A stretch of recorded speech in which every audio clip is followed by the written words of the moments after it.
Well, so what did you learn from the convention last night? Let's talk. Let's all right. Peep this, my homies.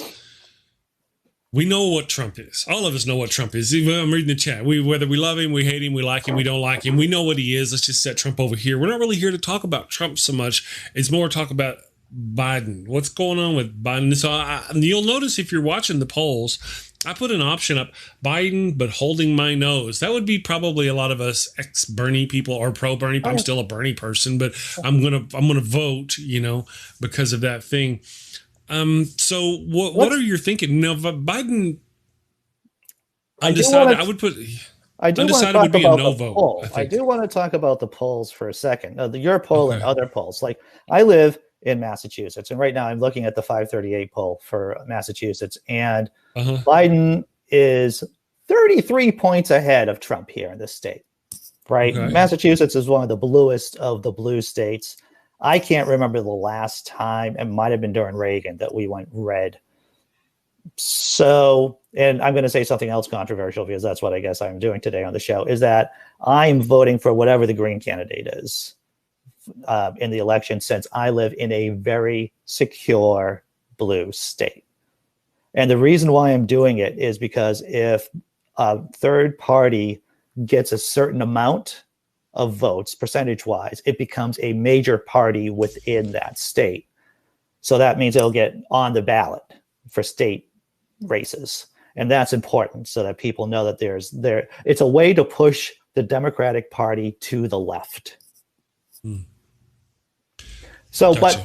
So that's a nuanced argument. Now, so Chris, what state do you live in? I live in New Mexico, Albuquerque.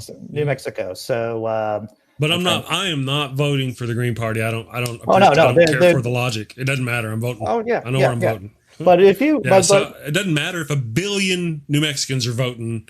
I'm that's just not buying it. Sure. I'm not one of those people who's not going to vote for something just because I'm told that there's an overwhelming number of people who are going to vote for it. Not falling for that shit, dude. Very, very good. So what I'm saying is that for most people, how blue is your state again, by the way? Oh, my state is 33% over, Trump over Biden. Most states aren't like that. I think only New York State, Massachusetts, Connecticut, California are in that category. Most other states, especially if you're in Michigan, Pennsylvania, Wisconsin, Florida, Texas, Georgia, North Carolina, basically all the other states, you have to vote for Biden. Yeah. People like you who vote Green Party, you throw that vote away and you skew it. Okay, so I'm going to talk about the Overton window for a minute because Bernie Sanders mentioned this. He implicitly referred to the Overton window. We're not going to have three parties in this country. Let me talk about the Overton window for a second. The Overton window is that if this is what is considered to be an acceptable range of conversational topics in a society, when you push the Overton window, you broaden that conversation. So what Sanders said last night is that we have been successful because in 2016, we started talking about Medicare for all. And now it is part of the mainstream conversation. That is a case of pushing the Overton window and expanding what's able to be talked about amongst general policymakers. So once again, voting for my particular strategy of voting for a Green Party candidate in a heavily blue state pushes the window, pushes the conversation to the left. And that's what we want. So which is more likely? The Electoral College is going to be removed, or that third party is going to finally get a voice, and we're going to have a third party? Just in your opinion, Andy, and I know I tend to be asking questions and you answer different answers, but please answer this question.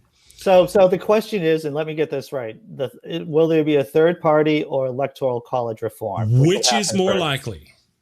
Which is more likely? Removal of the Electoral College reform, and that is close to an impossibility. Let me say that. And so the idea about having a third party is also close to the way how third parties develop in this country. Typically is that they take over a certain political group takes over a major party, as the Tea Party did. Right. And so what happens is that's not happening with the Green Party. Well, once again, As a matter of fact, the Democratic Party is fighting with every breath to keep it as far right as possible. Biden and Kamala Harris. They wouldn't be fighting. They wouldn't be fighting so hard if there wasn't pressure being put on them. The thing is, constant By who? pressure. The right? No. By the right? No, by the because left. the left is all Because progressive. of the left. Because the left we are putting pressure on the Democrats, on the DNC. That's why they're so desperate to be center right. The thing is, it is constant pressure, and that's what we need to put on. We're talking. Well, what we're talking about is about how parties change over time, right? So you're saying about a third party, and that's not going to happen here in the States. A third party is not going to happen in the States within our lifetime. Right. So your vote is just a waste. It is once by voting third party is just a waste. You should you're more likely to get rid of I'm going to explain this nuanced argument once again. I live in a heavily blue state. I want to push the conversation to the left, and so I'm voting Green Party.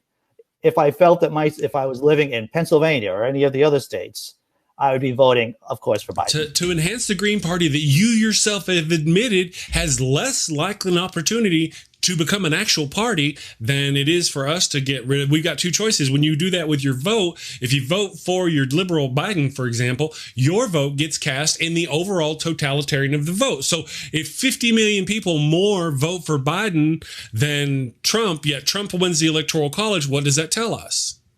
So, repeat is that for the people? Repeat your argument again. I want to hear it. Okay. So you yourself have said that it's less likely that a third party is going to actually happen. Yet you're voting for a third party in the notion that you're going to widen the consciousness of it so everybody will understand it and eventually it'll come into be. But you've already said it's never going to come into be. So you essentially let me see if I've got it. I think what Andy's doing is he's voting tactically. What he's saying is the blue state is going to get in. So in voting for the blue side isn't going to make any difference. They're still going to get in. By voting for the Green Party, that will make them slightly bigger, which will make other parties, including the blue party that is going to get in anyway, to start taking notice of what their policies are to change the way they do things. Am I correct in that's what I've said? That is correct, sir, and that is historically accurate too. There have been many. I understood that. There have been many third parties that have gotten in this country that have gotten to a point so powerful that the main party took attributes from them that in their manifesto, for example, using Brit language, or in the party platform. They will take pieces from that third party and incorporate them in the main party.